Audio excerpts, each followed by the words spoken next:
So, a few years ago, there was a man who went up to the moon, there was a wall that got torn down, and a union that got dissolved, and now that all that stuff's over and done with, we have this game called Papers, Please! And it might be the most conventionally quote-unquote fun product of this weird post-pop indie work game movement. And by conventionally fun, I mean to say that Papers, Please is a technically polished product. It feels good, it sounds good, it looks good enough, and it has a sense of reward and punishment that hooks you into wanting to win. But that's where all its conventional qualities end. Winning in this game isn't necessarily glorious, and given the setting and subject matter, it shouldn't be. For those who played the free demo back in February, the core experience of playing the full version of Papers, Please is pretty much the same thing. You're working the border checkpoint of an impoverished communist nation in the early 80s that's somewhere east of Berlin and west of Beijing. Immigrants line up towards an inspection desk and hand you a bunch of paperwork. You scan it over, checking for discrepancies, typos, and forgeries, and after violating a few of their rights, you either let them pass or send them back home. And that's the whole core of the game. You're a literal paper pusher. The most basic and common action in this game is just sliding papers around a desk. And believe it or not, it feels surprisingly good, mostly thanks to some really crisp, crinkly paper sound effects and a sharp pixel art style that filters out all but the most necessary information.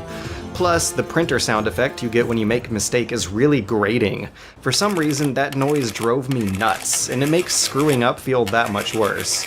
As the game goes on, the nation's rules, regulations, and policies change. More types of paperwork get added to the pile, so keeping your desk organized and free of clutter becomes a secondary objective to processing the immigrants through. A few twists and turns later, you're suddenly deciphering coded messages and actually shooting down trespassers. But all that is just mechanical. As the demo hinted at, the full game has a lot of stories to tell on the other side of that counter. You're catching glimpses of these characters' lives while they're at their most vulnerable. The robotic and almost anonymous bureaucratic actions on your end carry heavy emotional weight. Depending on how you interpret your country's strict immigration policies, you might break up families of war refugees or inadvertently traffic prostitutes. You're given 2 chances to make mistakes before an invisible supervisor starts docking your pay, and weighing where, when, and how to let some of these characters slip through the wall creates an intersection of time, ethical, and monetary pressure. In other words, this game makes processing paperwork way more exciting and stressful than it has any right to be, because it gives those actions long-term mechanical and contextual consequences. There are multiple branching story paths that eventually lead to 20 different endings, and they all depend on who you let through, how many mistakes you make, and how fast you can push all those papers. Before long, you make contact with a resistance movement, and diplomats and spies start trying to make their way through, and suddenly your decisions carry historical weight. You're seeing recurring characters show up enough times to develop arcs, and a bunch of minor little details to this universe suddenly become important. Even the names of these cities are relevant to the international politics going on, which are also influenced by the country's position on the map, and whether or not you play to the certain factions that go through your checkpoint at critical moments can determine how the rest of the entire story plays out. But all things considered, this game tells its story in such an unorthodox and clever way that I'm ready to recommend it based on its uniqueness alone. I mean, what genre would you call this thing? Is it a puzzle game? Is it a work simulator? Is it a point-and-click adventure? It tells a darkly humorous political satire on a really small stage, and the central gameplay mechanic is the most boring kind of work imaginable, but the places it takes you and the things it has you do without ever leaving that desk feel so natural in this setting that it's also kinda creepy too.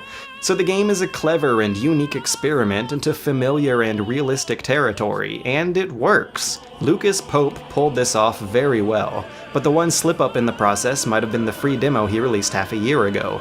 Mainly because there's not a substantial amount of new content added to the final build. The game is only $10, but it's still pretty close to the same experience you can get for free. There's a minor bit of audio-visual polish, there are a couple new types of paperwork to manage, and also an upgrade system that has new keyboard shortcuts to the interface, but it's a 4-hour and $10 game that has you doing the same exact stuff you did for free for 1 hour in the demo. The problem is that after a few of those hours, the repetition of processing people's papers over and over again starts to feel less quirky and ironic and more like actual work. If anything, it doesn't really change or add to the experience of the demo, it just intensifies it. Okay, hear me out. This process gets really hard sometimes for no reason. On some days, I swear every last person in this line is trying to hide something. So every damn time you don't probe over every little detail your supervisor yells at you. And I get it, I flunked up, okay? I admit it. But do you want to do this job? I'm just one guy here, give me a break. This place is a goddamn mess. It's clear that this broke-ass government has me understaffed and insecure. People are blowing each other up right outside my office, and the criminals are giving me more money than my employers. And it's no wonder I take those bribes. It's the only way to keep my kid from getting sick every time I wake up and say hi to him in the morning. And maybe I wouldn't take them if this bankrupt administration just paid its people enough to give a damn. But when corruption is the only way to take care of my own people, then what do you expect from me? So no, I'm sorry, I can't do this job as fast as you think I can. Your demands are unreasonable and I am incapable. I'm trying as hard as I can and I'm still losing, so fuck you, fuck this country, fuck this job. So I think that if you go into this game with a kind of precautionary mindset, then it'll still feel worth the purchase. Things get pretty frustrating, but not in an inappropriate way. There might not be enough there mechanically to justify the time and money it takes to play, but this thing successfully makes a game system out of the desperation, frustration, and never-ending poverty that characterized an entire era. It also makes a historical fictional allegory out of it that makes this world seem a whole lot like their own. It's funny, it's scary, it's insightful, and it's relevant.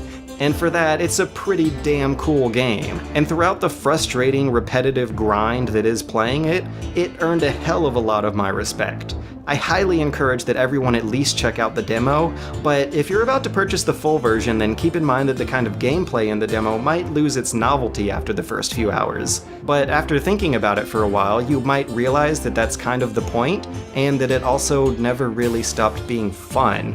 For whatever fun is supposed to mean in this kind of case.